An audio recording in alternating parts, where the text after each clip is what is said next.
पैसा तो दीजिए उनका। पैसे के लिए लड़ते लड़ते थक जाते हैं वो लोग। पैसा ये देते नहीं है।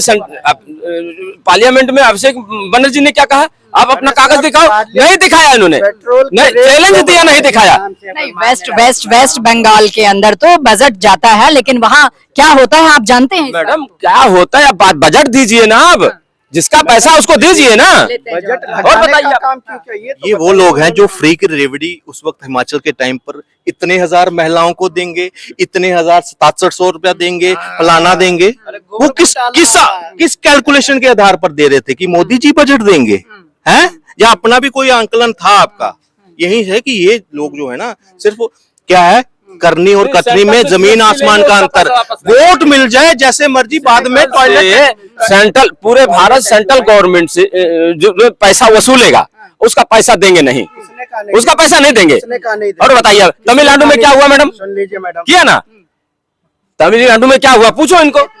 तमिलनाडु हो, पंजाब हो, ममता की सरकार हो या हिमाचल की सरकार हो, जिनका जो पैसा है उनको मिल जाता है। मैडम इनकी रीति है, नीति है, जब तक ये खाएंगे नहीं तब तक ये छोड़ेंगे नहीं। इनका नियत है, क्योंकि ये जहां भी जाते हैं, जहां भी सरकार में आते हैं, वहां पे ये प्राइवेट कंपनी बना लेते हैं और वहां की अर्थव्यवस्थाओं को लूटने का काम करते हैं। मैं फिर बताना चाहता हूँ, 20 से ज्यादा राज्यों में भाजपा की सरकार है। ऐसा क्यों? देखिए इनकी पार्टी में अगर जाता है तो साफ हो जाता है। बताइए, मैं फिर कहता हूँ, ये कहते हैं कि इनकी पार्टी में जो जाता है वो साफ हो जाता है। अरे भैया, जो हमारी पार्टी में आता है आपकी पार्टी को लात मार के आता है, क्योंकि वो साफ कहता है। मैडम क्यों एक्सेप्ट किया जाता है? जिसके ऊपर ऑलरेडी इतना सारा था, जनता का सवाल है, क्यों एक्सेप्ट किया जाता है? बात मैं बता रहा हूँ, ये पैराशूट एंट्री कब बंद होगी? मैडम सुन लीजिए ना, पैराशूट एंट्री नहीं है, क्योंकि कांग्रेस, मैं ऐसा नहीं कह रहा कि कांग्रेस में नेता अच्छे नहीं थे, कांग्रेस का परिवार अच्छा नहीं था, नेता तो सब अच्छे थे, लेकिन उन नेताओं को दबाया जाता था परिवारवाद के बोझ के तले। परिवारवाद के बोझ के तले उनको दबाया जाता था। चाहे कश्मीर के नेता हो, चाहे उत्तर प्रदेश के नेता हो, बंगाल के नेता हो, हिमाचल के नेता हो, लेकिन क्या है, परिवारवाद से ऊपर वो उतर नहीं सकते थे। कौन है वो लोग अरे सुन तो लो काका, वो लोग, उन लोगों ने कांग्रेस को छोड़ने का काम किया और बाहर आके दूसरी पार्टी ज्वाइन की और कहा मुखर होके कि हम परिवारवाद से समझौता नहीं कर सकते, भ्रष्टाचार से क्वेश्चन दे रहे हैं वो।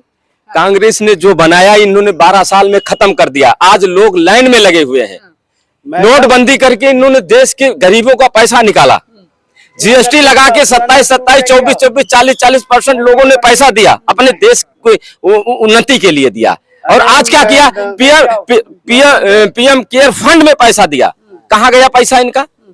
पैसा बताए ना। 70 साल, सुन लीजिए, 55 साल एक परिवार का शासन था मैडम इस देश के ऊपर।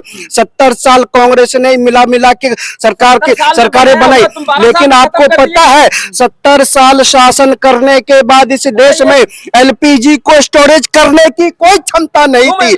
70 साल शासन, सुन लो ना यार, 70 साल शासन किया मैडम, इस देश में क्रूड ऑयल को स्टोरेज करने की कोई क्षमता नहीं थी। आज विश्व युद्ध लड़ रहा है और मेरे देश में, मेरे भारत में मैडम आज 70 दिनों से ज्यादा का क्रूड ऑयल रिस्टोर पड़ा है। आज मेरे देश में वैश्विक युद्ध चल रहा है, 70 दिनों से ज्यादा का एलपीजी स्टोर पड़ा हुआ है। यही मैं कहना चाहता हूँ। जवाब पूछते हैं आपकी बात से कितना? मैडम सुन लीजिए, ये तो कभी सहमत नहीं होंगे। 1990 का समझौता, ईरान ने कहा था कि हम पाइपलाइन से भारत को एलपीजी देने की घोषणा करते हैं, लेकिन 2007 आते आते जब कांग्रेस की सरकार थी, इन्होंने फाइल को दबाने का काम किया, फाइल को घुसाने का काम किया और वो समझौता पाकिस्तान ले उड़ा और भारत को कुछ नहीं मिला, क्योंकि अमेरिका का डर था, क्योंकि अमेरिका के ओबामा ने अमेरिका का डर था।